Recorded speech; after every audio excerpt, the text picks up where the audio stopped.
मंत्री अमित शाह आतंकवाद रोकथाम सम्मेलन में क्या कुछ कह रहे, सुन के। पहले जब मैं कभी व्यवस्था में नहीं रहा तब मुझे किसी का सम्मान होता था, पदक मिलता था तो एक फॉर्मेलिटी लगती थी।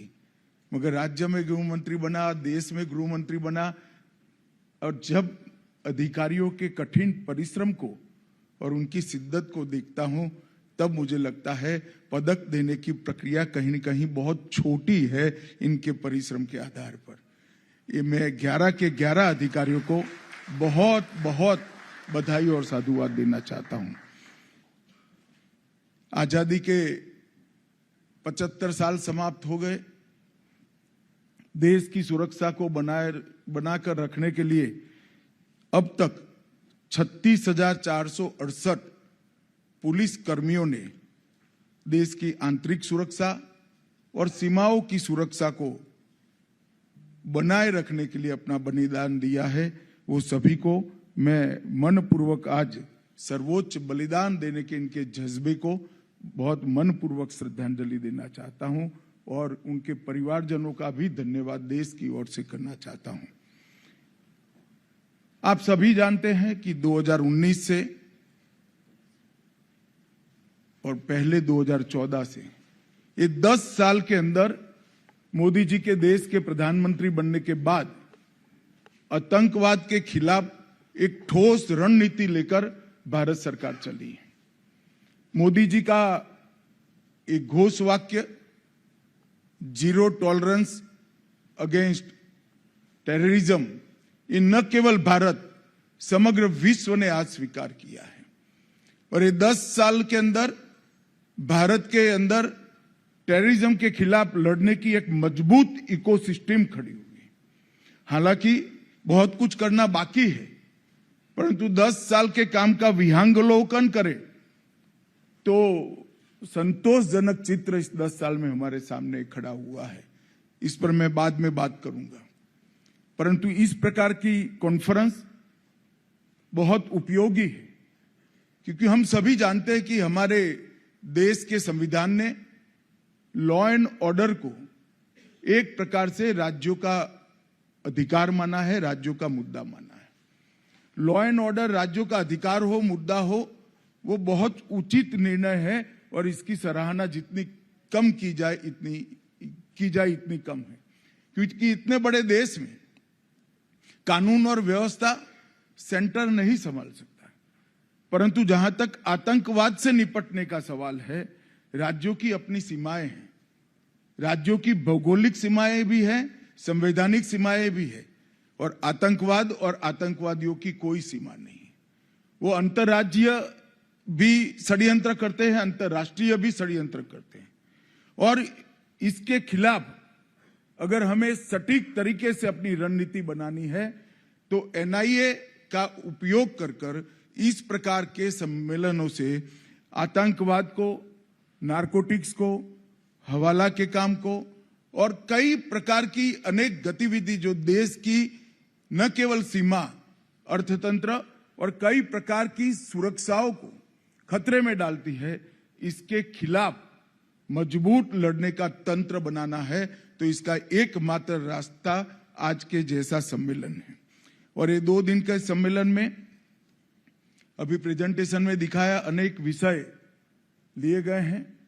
मैंने भी 1 महीने से इनकी तैयारी को बारीकी से देखा है और मुझे भरोसा है कि ये सम्मेलन सिर्फ चर्चा का प्लेटफॉर्म नहीं बनेगा। इस सम्मेलन से कुछ एक्शनेबल पॉइंट निकलेंगे जो हमारी देश की आतंकवाद के खिलाफ की लड़ाई को मजबूत करेंगे, ठोस आधार देंगे और परिणाम लक्ष्य भी बनाएंगे। इस सम्मेलन की उपयोगिता तभी ही है कि कॉन्फ्रेंस में निकले हुए एक्शनेबल पॉइंट को हम थाने तक ले जाएं, बीट तक ले जाएं, और बीट से लेकर एनआईए के डीजी तक पूरे तंत्र को आतंकवाद के खिलाफ के खतरों से जागरूक करने का हम अगर काम करते हैं तभी ये सम्मेलन को सफल माना जाएगा। मित्रों, आप सभी जानते हैं और अब पूरा देश और दुनिया भी मान रही है, मोदी जी के आने के बाद आतंकवाद के खिलाफ ढेर सारा काम हुआ है।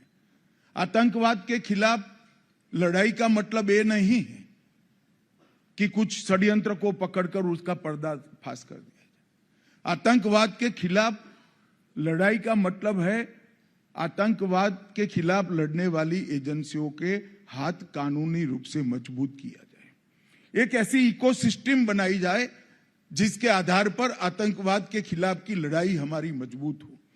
और मैं आज आप सभी को बताना चाहता हूं, क्योंकि पिसमिल होते जाता है, हम लोग इसको एक पेपर पर रखकर जब देखते हैं तभी मालूम पड़ता है कि कितना विराट काम ये 10 साल के हुआ है। 2 अगस्त 2019 को हमने एनआईए एक्ट में संशोधन किया, जिसमें नए अपराध भी जोड़े और एक्स्ट्रा टेरिटोरियल क्षेत्राधिकार भी दिया। एनआईए अब विदेश में भी जांच कर सकती है। यूएपीए में भी 14 अगस्त 2019 को संशोधन किया और संपत्ति जब्त करने का अधिकार दिया और व्यक्ति को और संगठन को आतंकवादी घोषित करने का अधिकार भी हमने यूएपीए के तहत दिया, जिसका बहुत संयमित परंतु सटीक उपयोग ये 5 साल में हमारे तंत्र ने किया है। हमने गृह मंत्रालय द्वारा डी रेडिकलाइजेशन के प्रयासों का समन्वय किया गया। विभिन्न मंत्रालयों ने भी अपनी रणनीति तैयार की और एक संस्थागत तंत्र स्थापना करने का काम भारत सरकार के गृह विभाग ने 5 साल के अंदर करा है। आतंकवाद की फंडिंग को नियंत्रित करने के लिए 25 सूत्रीय इंटीग्रेटेड योजना 2020 में बनाई गई, जिसमें आतंकवाद के हर स्वरूप को, जिहादी आतंकवाद से लेकर नॉर्थ ईस्ट के आतंकवाद से लेकर वामपंथी उग्रवाद से लेकर फेक इंडियन करेंसी नोटों से लेकर नारकोटिक्स तक ढेर सारे कदम उठाए गए। एफसीआरए से लेकर रेडिकलाइजेशन की फाइनेंसिंग से लेकर अवैध हथियारों की तस्करी तक 4 एजेंसियों में काम बांटकर सामंजस्य के साथ ये इकोसिस्टम को तोड़ने का काम किया गया और इसके बहुत अच्छे नतीजे मिले हैं। मल्टी एजेंसी सेंटर मैक की वर्किंग को रिवैम्प किया गया। मल्टी एजेंसी सेंटर का 2022 का जो ऑर्डर निकला है, इसके अंदर न केवल मैक के दायरे को बढ़ाया गया, इसको साइबर सुरक्षा, narco terrorism, gun running, organise crime network और उभरते हुए कट्टरवादी हॉटस्पॉट, इसकी एक कंटिन्यूअस मॉनिटरिंग की एसओपी भी बनाई गई, जिसके परिणाम स्वरूप ढेर सारे गुनाहों को हम होने से पहले रोकने में सफल हुए हैं।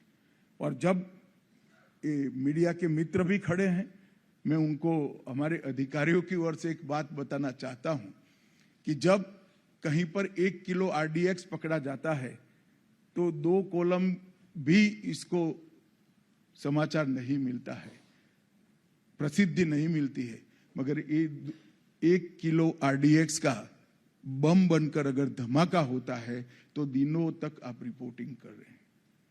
जो अभी मैक का दायरा बढ़ाया गया, इसके कारण ढेर सारे गुनाहों को होने से पहले रोकने में हमने सफलता करी।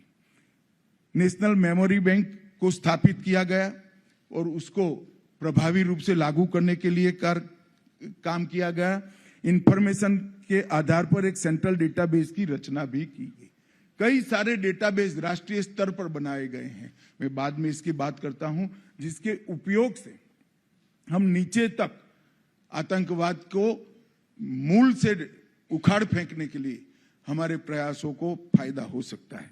एसपीजी एक्ट में भी सुधार किया, आर्म्स एक्ट में भी सुधार किया, वेपन मैन्युफैक्चरिंग सेक्टर में प्राइवेट सेक्टर को तो जरूर खोला, परंतु इसके सुरक्षा के सारे नियमों को चौक चौबंद किया गया। लगभग 15 से ज्यादा ऑर्गेनाइजेशन को टेररिस्ट ऑर्गेनाइजेशन, अनलॉफुल एसोसिएशन घोषित किया गया और अभी 7 नए ऑर्गेनाइजेशन को भी किया गया है।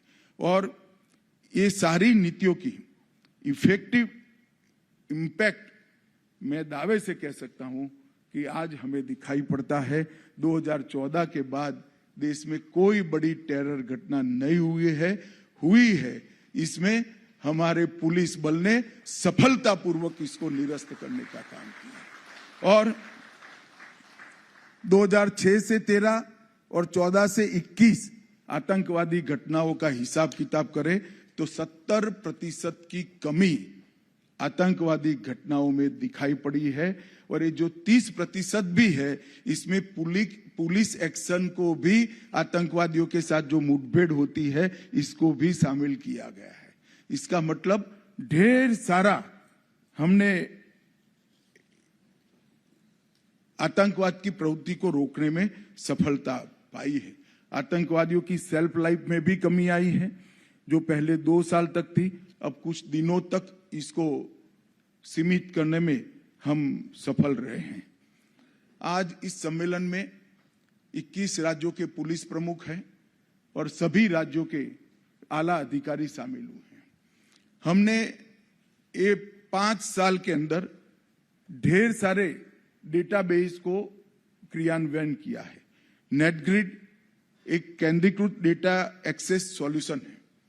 नेटग्रिड का उपयोग करने के लिए एसपी तक एक कार्य संस्कृति का विकास होना चाहिए। जब तक नेटग्रिड के डेटा के उपयोग की कार्य संस्कृति विकसित नहीं होती है, नेटग्रिड का डेटा कोई काम नहीं है, वो एक इलेक्ट्रॉनिक कपबोर्ड है।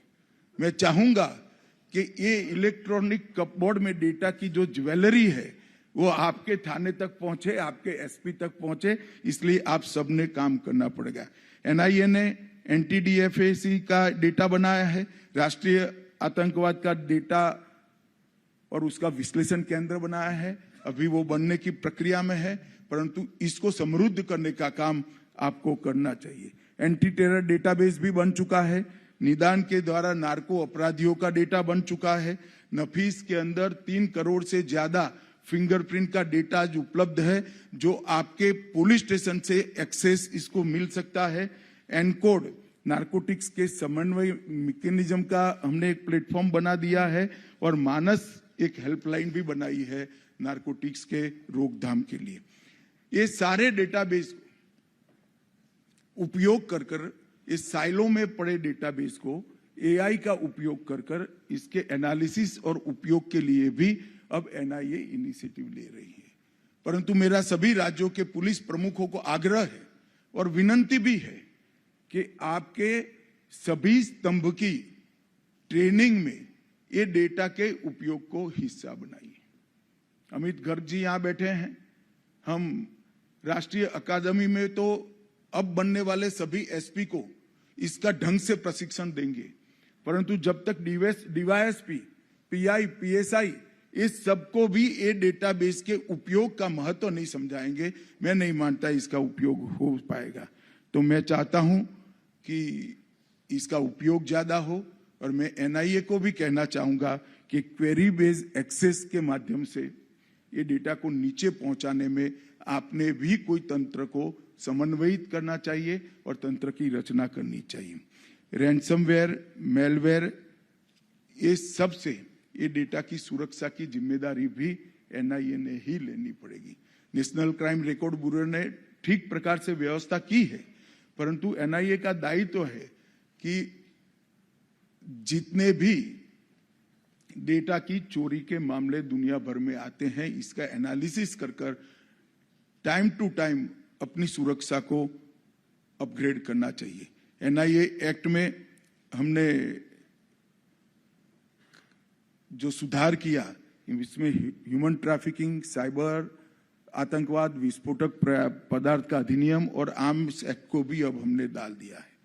और इस सब का नतीजा अगर हम देखें तो देश में तीनों सेक्टर जो हमारे लिए नासूर बनकर खड़े थे, चाहे कश्मीर हो, चाहे नॉर्थ ईस्ट हो, चाहे वामपंथी उग्रवाद हो, तीनों जगह पे उग्रवादी घटनाओं पर एक मजबूत स्थिति, कंट्रोल हमारी सुरक्षा एजेंसियों ने प्राप्त किया है। वो हम सब के लिए संतोष का विषय है, मगर इसको और आगे ले जाना है।